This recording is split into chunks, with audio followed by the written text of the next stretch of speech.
Bienvenue, mesdames et messieurs. Mon nom est François Payotte et je vous invite une fois de plus au dépassement des formes pour atteindre l'essence de la vie qui se rit des formes, un peu à l'exemple de mon invité, M. Normand Pinard. Bonjour. Oui, bien informé. Merci. Monsieur Normand Pinard, tout le monde veut réussir sa vie, mais il semble que la réussite n'est pas au rendez-vous avec tout le monde. Il y a des délais et des retards. Comment expliquez-vous ceci? Quelle est votre version ou votre compréhension de la réussite de la vie? Oui, bien, il y a toujours quand même une différence entre réussir sa vie et réussir dans la vie. Il faut toujours faire une certaine nuance. Je pense que pour vraiment réussir, il faut être. Il faut savoir qui on est, hein, pour orienter l'énergie de ce que l'on est vers un point qui est précis. On ne peut pas véritablement atteindre un point précis, un but précis dans la vie, si nous ne savons pas encore qui nous sommes. Si nous n'avons pas avec nous-mêmes une relation de transparence. Autrement dit, il faut au moins savoir en partant ce qu'on ne veut pas. Et à partir de ce moment-là, on peut commencer à s'orienter vers les choses possiblement qu'on pourrait aimer, qui pourraient nous attirer. Mais on pourrait dire que réussir sa vie, c'est réussir d'abord son être.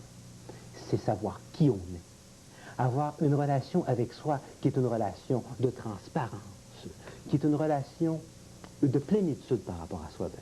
Donc, je dirais que le portrait de l'individu qui réussit, c'est avant tout un individu qui va s'aimer et qui va aimer les gens avec lesquels il va travailler et en tirer le maximum en travaillant dans un climat de confiance mutuelle, etc., avec un but qui est précis. Il faut travailler très fort. Donc, je ne vois pas la possibilité de réussir dans la vie sans travailler, même énormément. Moi, je travaille 20 heures sur 24, à des niveaux qui sont différents, 7 jours par semaine, sans arrêt. Alors, il n'y a pas chez moi, pour encore du moins, de relaxation. Il faut toujours... quand je parle de ce travail, je ne parle pas d'un travail nécessairement avec un effort. Les individus qui vont souvent travailler avec un effort, une certaine routine, une certaine platitude, ce sont des individus qui n'ont pas véritablement compris qui ils sont. Ils vont souvent à l'encontre d'eux-mêmes. Et il y a toujours là de la place à de l'effort, puisque l'individu n'a pas réussi à obtenir avec lui une relation facile, tout d'abord dans sa psyché. Et à partir du moment où cette synthèse est faite, entre se laisser être de l'énergie qui passe en nous et qui nous anime, de plus en plus nous avons une pensée qui devient créatrice. Et nous pouvons orienter cette énergie vers un but. Et à ce moment-là, il y a un certain travail, oui, mais il y a un travail dans un plaisir. Ce n'est pas un travail d'effort. On peut dire là que c'est pas non plus qu'il faudrait dire qu'il n'y a pas d'effort, il y a toujours de l'effort. Mais ce n'est pas un effort désagréable. Ce n'est pas un effort qui tue et qui use, mais plutôt un plaisir. Alors, il y a une très grande nuance entre des individus il faut installer en soi absolument cette espèce de clarté. Et à ce moment-là, cette créativité débouche automatiquement parce qu'elle est l'expression propre de l'énergie qui passe dans l'individu, qui s'extériorise vers un but précis. Bien, alors il faut donc en résumé savoir d'abord ce que l'on vaut pour savoir ensuite ce que l'on veut. Mais qui va donc nous donner notre valeur? Si l'on attend sur la société une reconnaissance quelle qu'elle soit, on risque d'attendre longtemps que le rendez-vous avec la vie se fasse. Et c'est pour ça qu'il faut trouver ces valeurs à l'intérieur de soi. C'est donc à soi-même de se définir ou de se reconnaître ce potentiel de valeur en soi. Oui, exactement. Beaucoup de gens attendent l'approbation des autres. C'est ça. Et nous vivons dans une société de quêtage où on demande toujours aux autres, où on attend toujours après l'opinion des autres, etc. Alors que l'individu qui est dans sa totalité sait ce qu'il est. Alors il sait également ce qu'il vaut. Et il l'oriente à ce moment-là. Je dirais, moi, par exemple, je n'essaie pas, par exemple, de m'adapter à la société, mais j'adapte la société à moi. Je pense que l'individu qui est créateur pourra inventer de nouveaux emplois, pourra inventer des systèmes qui n'existent pas. Il y a une très grande différence entre entrer dans un domaine, dans des contextes sociaux et essayer d'entrer dans ces contextes-là quand c'est déjà sursaturé parce qu'il y a un manque d'imagination et que tout le monde à l'entrée se bouscule un petit peu. Alors ça devient difficile.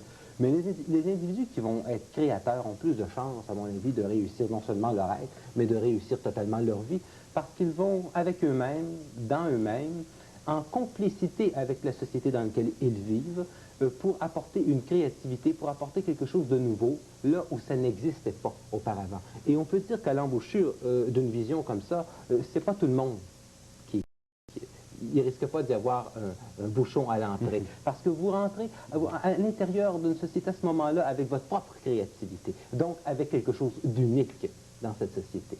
Donc au-delà des cadres établis, des cadres qui sont établis pour vous par la société. Mais il s'agit de devenir créatif, inventeur. Des individus qui sont créateurs peuvent avoir dans la société un travail 20 heures sur 24. Il n'y a pas de limite à la créativité de l'homme. C'est très différent de vouloir miser sur une carrière et d'être dans cette créativité-là, dans laquelle il n'y a pas d'insécurité, en fait, car la personne a toujours la capacité de se remettre en question et d'innover et de créer. Alors, vous faites au départ une très grande nuance entre réussir dans la vie, réussir sa vie. Est-ce que réussir sa vie, ça veut dire la réalisation de son être? Oui, oui. C'est laisser être en nous cette énergie qui passe. Quand un individu s'est défait justement de ses problèmes, communément appelés bébites, si vous voulez, tout ce qui se trouve à l'intérieur de soi, il accède automatiquement à lui-même davantage. Et quand on accède à lui-même, il ne s'agit pas simplement d'aller dans un parc avec une bouteille de bière en disant que c'est beau, que c'est merveilleux. Je veux dire, il y a une action qui suit l'être. Et cette action causera des réactions qui seront constamment créatrices et qui permettront à l'être de s'épanouir, d'agir et de causer des réactions qui lui seront bénéfiques. C'est ça créer dans la société. Mais nous vivons dans une société où vous avez beaucoup de jeunes qui sortent malheureusement des cégeps, diplômés, etc. Puis ça ne fonctionne pas, n'est-ce pas? Parce que ce sont déjà des cadres établis. Et ce qui était le besoin au niveau de la société, au niveau du marché du travail, il y a une dizaine d'années, ou il y a 5 ans même, quand ces gens-là ont commencé à étudier, ben ça a déjà changé, puis c'est plus tout à fait ça qu'on veut, et on veut autre chose maintenant. Alors c'est pour ça qu'il y a toujours la période de recyclage au niveau des études, et ça n'en finit pratiquement jamais. Alors qu'un individu qui est vraiment dans sa créativité invente, travaille énormément, mais il travaille en fonction de quelque chose qui ne va pas à l'encontre de lui-même. Il ne s'agit pas ici de se tuer au travail, mais plutôt d'être pleinement créateur à l'intérieur d'une société. Et à ce moment-là, ça peut apporter énormément de choses à l'individu, beaucoup plus encore que d'aller quêter, si vous voulez, au niveau déjà des structures sociales qui sont déjà sursaturées. Alors on peut dire qu'un individu qui se laisse être pleinement et qui est en communion avec cette énergie est une espèce de magicien, finalement. C'est-à-dire que les événements vont arriver plus facilement parce qu'il est sur son chemin, parce qu'il est sur sa voie. Alors qu'il y a toutes sortes d'avertissements. Vous avez des individus, par exemple, qui passent leur vie à lutter pour atteindre quelque chose. Finalement, ça leur échappe tout le temps. C'est ça, il y a des gens qui ont une vie qui est parsemée d'embûches, ils semblent avoir beaucoup de difficultés à se réaliser. Comment est-ce que ça se fait? Mais c'est parce qu'ils ne sont pas eux-mêmes réalisés. Ils ne sont pas eux-mêmes réels. Ils n'ont pas eux-mêmes un contact avec eux qui leur permettrait d'accéder avec un niveau de cette conscience de la multidimensionnalité de la réalité et de pouvoir arriver à créer quelque chose qui n'existe pas. Nous vivons dans une société qui est le produit de ce que des hommes ont rêvé, de ce que des hommes ont pensé, de ce que des hommes ont déjà voulu. Mais l'être de demain, l'être d'aujourd'hui, s'il veut fonctionner à l'intérieur d'une société, à tous les niveaux, car l'énergie est plénitude, il faudra qu'il soit lui-même, qu'il ait une relation de transparence, un sérieux examen de conscience, pour pouvoir arriver à se dépasser. Et se dépasser, c'est aussi, par le fait même, dépasser tous les cadres déjà existants dans la société qui permettront à l'individu d'aller au-delà de ce qui a déjà servi l'humanité ou qui même la sert encore, mais pour aller encore plus loin et se créer, si on veut, un emploi ou une activité en fonction même d'une société future, en fonction même des besoins futurs d'une société. Et croyez-moi, cet individu ne sera jamais en chômage. Donc se dépasser, ça veut dire ne plus être dépassé par les événements. C'est dépasser les événements. Bon, Parce qu'on a su se dépasser, là. Est-ce qu'une personne donc qui a cette conscience-là sera en possibilité d'avoir un plus grand contrôle sur sa vie, sur sa destinée? Est-ce qu'elle aura une part de libre arbitre plus grande qu'une autre qui sera peut-être plus prédestinée? Oui, un individu qui décide a toujours beaucoup plus de libre arbitre qu'un individu qui se laisse décider. Alors ça veut dire que le libre arbitre, on le crée nous-mêmes, cette expansion-là. Exactement. Ce n'est pas le fait d'être plus ou moins gâté à la naissance que les fées se soient penchés sur notre berceau, ou plus ou moins défavorisés. Absolument pas. Je veux dire, il y a des gens qui sont extrêmement gâtés à leur naissance et qui ont une fortune en héritage et qui n'ont pas le talent nécessaire pour diriger, par exemple, un commerce, et puis ça foire complètement. Maintenant, les gens qui semblent être limités parce qu'ils n'ont pas fait suffisamment d'études, est-ce que pour vous c'est une raison suffisante pour ne pas avancer? Je vais vous dire ceci, la créativité n'a pas d'études. La créativité est illimitée. La créativité est quelque chose qui n'a pas de limite. Être une partie, laisser être en soi cette énergie, c'est définitivement être au service de ce qui est infini. Comment voulez-vous manquer de créativité dans l'infini? C'est absolument impossible. C'est une équation impossible. Un individu qui laisse entrer en lui cet infini devient être qui a une créativité qui est illimitée. Alors à ce moment-là, il peut créer n'importe quel système et apporter des choses qui sont totalement nouvelles pour la société. Il peut réussir sa vie, dans sa vie, tout ce que vous voulez. Il n'y a pas de limite. Il n'y a dans l'univers que de la plénitude. Alors si vous êtes le siège vous-même de cette propre plénitude, ça va arriver presque automatiquement, mais ça ne veut pas dire que ça va arriver sans travail. Hein? Il y a des gens qui pensent que les choses arrivent comme ça. Il n'y a pas de choses véritablement dans la vie qui arrivent comme ça. C'est-à-dire qu'il faut bouger dans la vie pour réaliser son rêve. Réaliser son rêve, c'est se réaliser, c'est bouger, c'est ne pas attendre que les événements viennent nous bousculer, ou etc. C'est voir les choses à l'avance.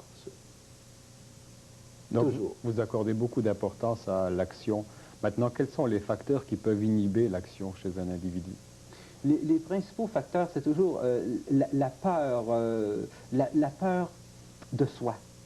Et c'est toujours la plus grande chose qui va nous inhiber parce que ce sont toujours ces émotions qui vont nous empêcher d'aller plus loin, qui appartiennent au conditionnement que certaines personnes ont eu. Puis il faut savoir dépasser ces choses-là. Puis on ne peut pas atteindre des choses sans dépasser la peur. Autrement dit, il est très facile pour un individu, s'il ne bouge pas, il ne sera pas rejeté. Alors là, il n'y a pas de danger pour lui, disons que le type, il est très sécure. Mais l'individu, lui, qui va être dans cette action, risque des non. Hein? Mais s'il va facilement au-delà des non, il aura tôt ou tard un oui. C'est comme un individu qui va dans un club et qui dit « Ah, vous savez, les clubs, j'y trouve rien. » Mais oui, mais les clubs, c'est simplement de la musique avec un éclairage. Mais le type, il est là et il a 10 femmes, puis il ne va pas bouger, voyez-vous. Alors, il peut se faire dire non par 9 femmes.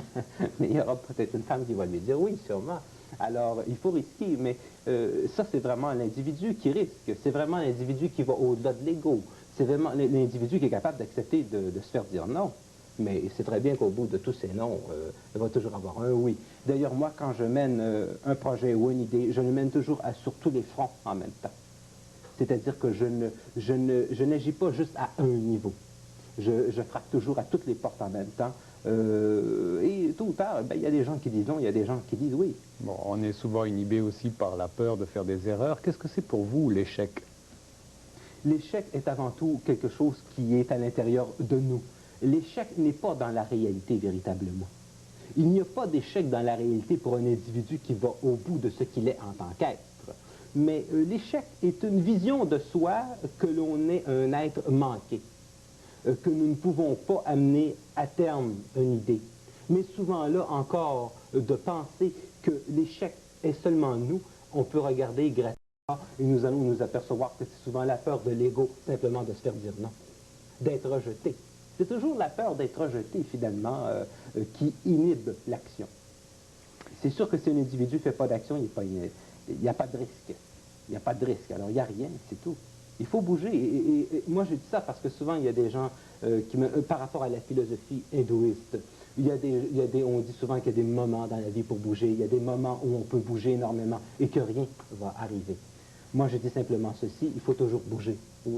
Quand on ne bouge plus, c'est qu'on est mort. C'est aussi simple que ça. Alors, il faut bouger constamment.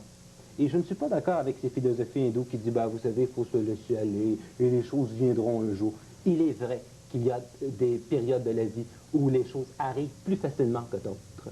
Mais moi, c'est à ce moment-là que je fonce encore le plus.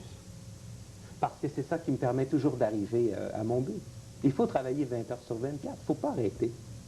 Il y a des gens qui ont fait un cheminement ensemble dans un couple 10, 15, 20, 30 ans, puis l'un des deux conjoints décède ou il y a un divorce. Et à ce moment-là, c'est comme si la vie s'arrêtait pour celui qui reste et qui ne trouvera plus les ressources suffisantes pour recommencer sa vie, comme il dit. Est-ce que pour vous, on recommence sa vie ou on la continue? On la continue. Et quelle serait la dynamique ou le ressort qui permettrait d'aller chercher cette énergie-là pour continuer sa vie?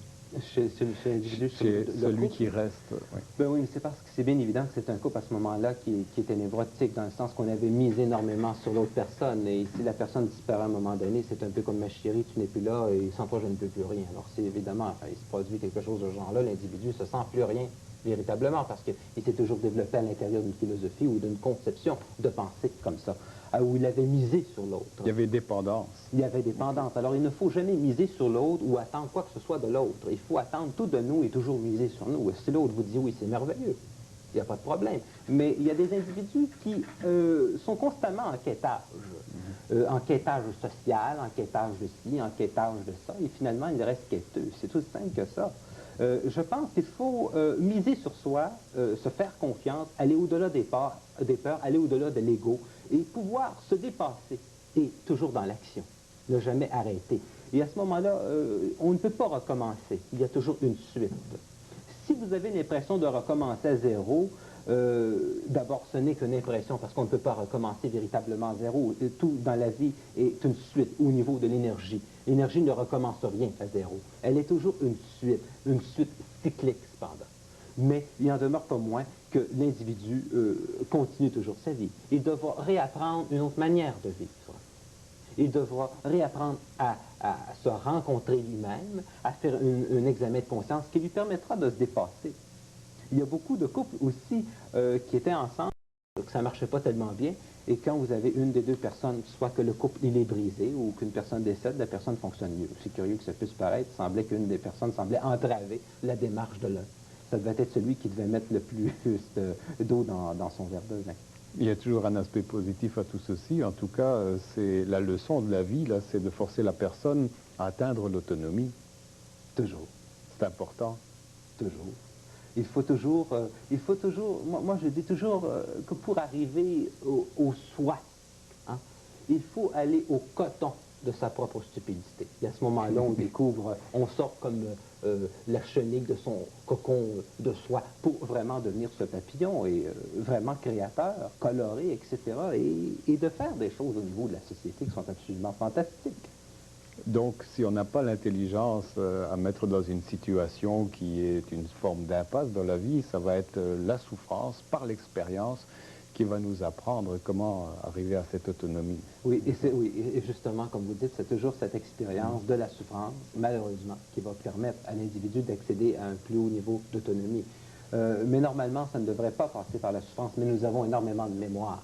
C'est-à-dire que lorsque nous étions enfants, c'était toujours les autres qui pensaient pour nous. Mais il y a des gens qui sont rendus à 40 ans et qui ont encore un comportement d'enfant et qui ont encore un comportement de dépendance par rapport aux autres.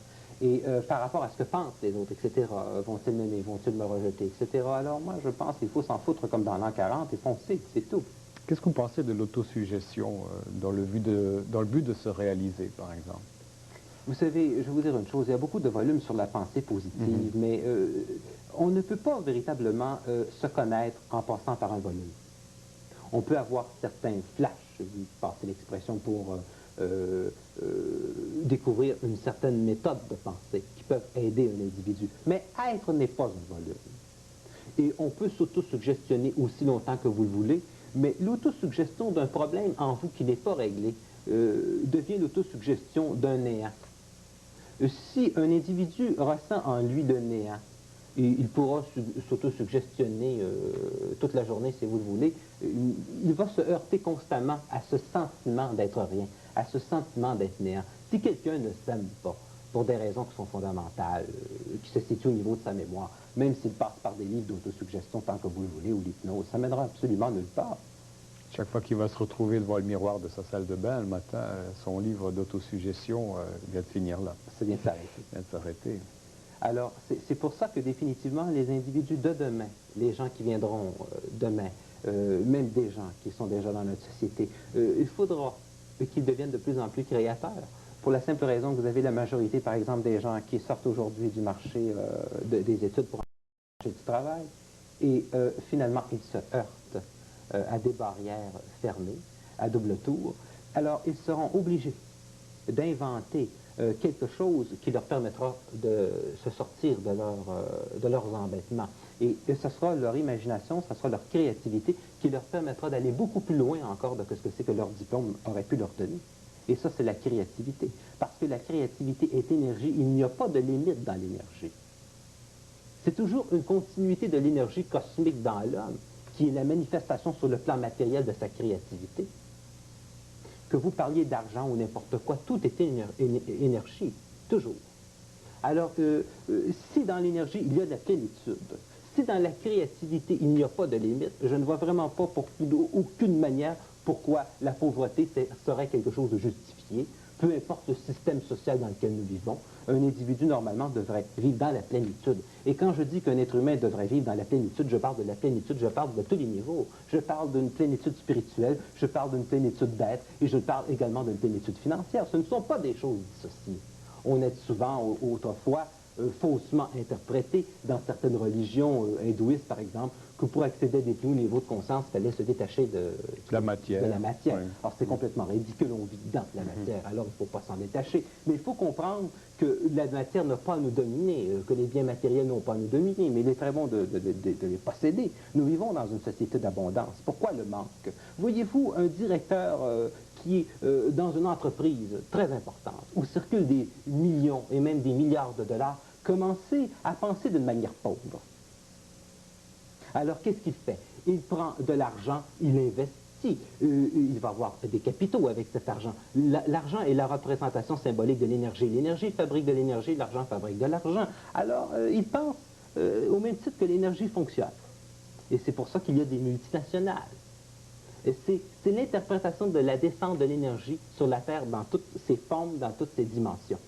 Et l'individu qui adoptera une vision extraordinaire, riche, pleine, ne pourra pas vivre la pauvreté ou ne pourra pas vivre le manque. C'est quelque chose d'inimaginable, parce que la vie est magique. Donc il ne s'agit pas d'être ni négatif ni positif, parce que ce sont des attitudes, mais en fait il s'agit d'être réaliste, de voir les choses telles qu'elles sont. Oui. Et ceci, comment est-ce qu'on l'obtient, cette faculté de voir les choses telles qu'elles sont, autrement dit de la lucidité?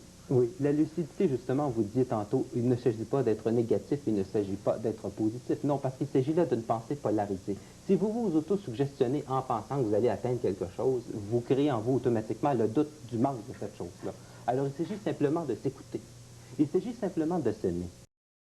On ne peut pas aller plus loin que cet amour que l'on a pour nous. Si on veut aimer, il faut tout d'abord s'aimer, c'est aussi simple que ça.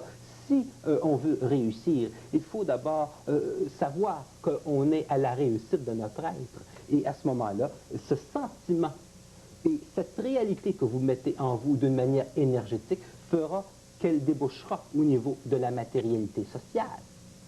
Mais il y a des individus qui pensent de manière de carence. Il y a des individus qui, par exemple, peuvent travailler très fort, qui peuvent réussir à certains niveaux fantastiques, mais qui ne s'aiment pas et qui tombent malades. Parce que c'est leur récompense à eux, voyez-vous. Parce qu'on récolte toujours ce que l'on sème, on récolte toujours ce que l'on est, ce que l'on pense. Ça veut dire qu'on peut avoir peur du bonheur, on peut avoir peur de la richesse? Terriblement. Terriblement. La peur du bonheur est quelque chose de terrible parce que nous ne sommes pas habitués. Ça ne fait pas partie de la mémoire de l'homme de vivre la richesse ou le bonheur. On lui a toujours enseigné le contraire. Et par le fait même qu'on lui a enseigné le contraire, alors lorsqu'il atteint ce bonheur, son inconscient lui dit « ce n'est pas normal » et le type, il tombe d'une crise cardiaque. Et ce sont des choses qui se voient très fréquemment. Mais en fait, cette carence-là, même si elle est sur un plan affectif ou financier ou matériel, quel qu'il soit, c'est toujours une forme d'autoprogrammation. Toujours. C'est la personne elle-même qui se programme pour ceci. Toujours. L'énergie, la pensée de l'énergie est énergie pouvant agir sur de l'énergie. Et vu que dans l'énergie, tout est un, il n'y a pas de différence entre l'énergie que vous allez rencontrer tous les jours, que ce soit une table, une lumière, une chaise, une compagnie, si vous voulez, très importante, avec des milliards de dollars, et l'énergie qui est dans le cerveau humain. C'est exactement la même énergie. Ce sont toutes les attitudes psychologiques de l'ego, en fait, qui vont nous restreindre dans cette valorisation de nous-mêmes. Ce sont les attitudes psychologiques des émotions. Et l'ego, c'est de l'émotion, de la peur, de la crainte, exactement. par définition. Oui, mais cette peur, cette crainte est souvent du très grand orgueil. Et ce très grand orgueil, c'est souvent la peur du rejet. Et cette peur du rejet bloque constamment un individu. Alors c'est pour ça, moi, quand je mène un projet, je le mène sur tous les fronts en même temps. Quand je fais quelque chose, je frappe à toutes les portes, j'agis 300%, pas à 100%, parce que pour moi, 100%, ce n'est pas assez. Et travailler 10 heures par jour, ce n'est pas assez. Je travaille 20 heures. Et quand je dors encore, je travaille à un autre niveau, parce qu'en dormant, on fait l'expérience de soi. Alors finalement, vous voyez, on ne peut pas s'échapper. Normand Pinard, merci infiniment. C'est moi qui vous remercie. Je vous rappelle que M. Normand Pinard donne des consultations privées, que pour le rejoindre, vous pouvez composer 254 59 19, 254 59 19, et que M. Normand Pinard sera en conférence publique dans une conférence intitulée « La voie initiatique » le samedi 4 avril à 20 h.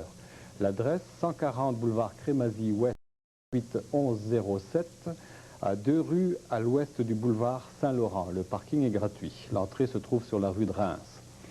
Si vous désirez nous suggérer certains thèmes particuliers que vous aimeriez voir débattre dans le cadre de cette émission ou nous adresser vos commentaires, écrivez-nous à CMCL TV, 2830 boulevard Saint-Elzéar Est, Duvernay-Laval, H7E 4P2. Merci d'avoir été des nôtres. À la semaine prochaine.